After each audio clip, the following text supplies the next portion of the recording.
To you by NBC bearing, भारताची पहिली bearing उत्पादक. नाशिकमध्ये होणाऱ्या कुंभमेळ्यासाठी तपोवनातील अनेक झाडं तोडण्याचा निर्णय घेतलेला आहे. त्या विरोधामध्ये मोठं प्रदर्शन मागच्या काही दिवसांपासून सुरू असल्याचं बघायला मिळतंय आणि त्याच अनुषंगानं दिंडोरीचे खासदार भास्कर भगरे सर यांनी केंद्रीय पर्यावरण मंत्र्यांची भेट घेतलेली आहे. सर, तुम्ही भेट घेतली, तुम्हाला नेमकं आश्वासन काय दिलं?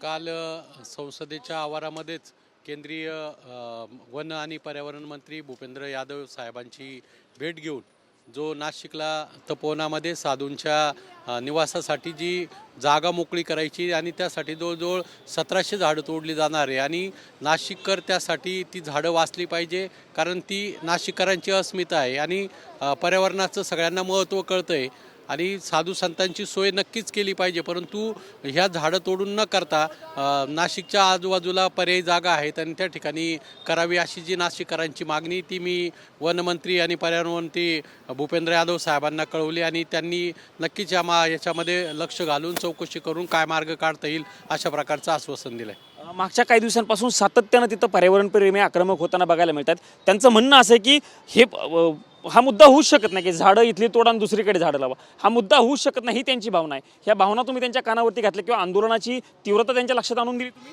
आजपर्यंत अनेक वेळा महाकुंभमेळा दर 12 वर्षांनी येतोय आणि आतापर्यंत कधी झाडं तोडली नव्हती आणि याच वेळेस झाडं तोडण्याचा घाट घातला जाते. याच्या पाठीमागे काहीतरी नक्कीच असू शकतं आणि त्यामुळे याची खोल चौकशी करावी आणि मार्ग काढावा अशा प्रकारची विनंती मी वनमंत्र्यांना केली. नितेश राणे जे राज्याचे मंत्री आहेत त्यांनी एक ट्विट केलेलं आहे की आता जे पर्यावरणप्रेमी म्हणजे ते तुमच्या मतदारसंघातील हा विषय म्हणून मी तुम्हाला हा प्रश्न विचारतो, नाशिक तुमचा जिल्हा आहे म्हणून, की आता जे पर्यावरणप्रेमी समोर आलेले आहेत ते ईदच्या वेळी बकरी कापतात तेव्हा कुठे जातात, अशा पद्धतीचा सवाल नितेश राणेंनी उपस्थित केला. इथे खऱ्या अर्थानं पर्यावरण वाचवण्याच्या दृष्टीने सगळे नाशिककर एकवटलेले आहे.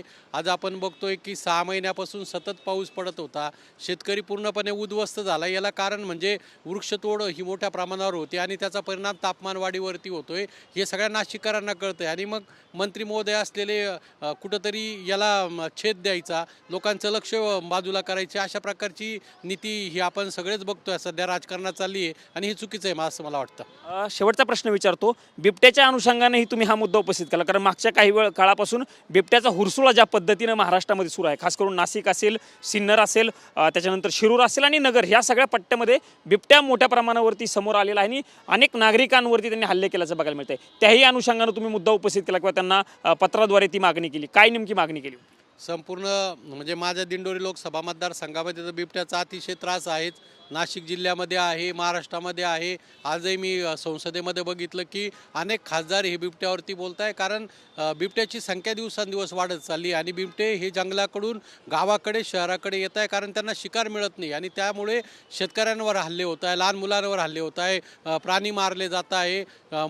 शेतकरी आज रात्रीच्या वेळी शेतामध्ये काम करायला तयार नाही आहे, मजूर मिळत नाही आहे. ही परिस्थिती त्यांच्या निदर्शनास आणून दिली आणि त्याच्यावरती एकच पर्याय आहे की यांचं प्रजनन रोखण्याच्या दृष्टीने त्यांची नसबंदी केली जावी आणि हे जे असे हिंस्र झालेले बिबटे आहेत यांना निवारा केंद्रामध्ये कुठंतरी टाकलं पाहिजे. या अशा प्रकारच्या नवनवीन तंत्रज्ञान आलेलं आहे की AIच्या माध्यमातून कॅमेरे जर लावले तर कुठे बिबट्या जर दिसला तर लोकांना त्याची माहिती देता येऊ शकते. अशा प्रकारची यंत्रणा उभारावी अशा प्रकारची मागणी केली आणि त्यांनी नक्कीच सकारात्मक याच्यावरती मार्ग काढला जाईल असं सांगितलंय.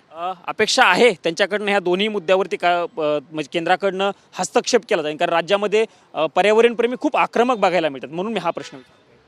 कारण शेवटी ते वन आणि पर्यावरण मंत्री आहेत, त्यांच्या दृष्टीने देशाचा वन टिकलं पाहिजे, पर्यावरण चांगल्या पद्धतीचं राखलं गेलं पाहिजे आणि त्यांची मानसिकता कालच्या बोलण्यावरून तर मला नक्कीच जाणवली आणि या संदर्भामध्ये ते नक्कीच सकारात्मक विचार करून नाशिककरांची भावना ही जनतेपर्यंत पोहोचवतील असे मला वाटते. हे खासदार भास्कर भगरे होते. त्यांनी प्रतिक्रिया दिलेली आहे की नाशिककरांच्या भावनेचा विचार केंद्रीय पर्यावरण मंत्री करतील, अशा पद्धतीची प्रतिक्रिया भास्कर भगरे यांनी दिल्याचं आपल्याला बघायला मिळालं आहे. कॅमेरामन विनोद कुमारसह मी प्रमोद जगताप, TV9 मराठी, नवी Delhi. Brought to you by NBC bearing, भारताची पहिली बेअरिंग उत्पादक.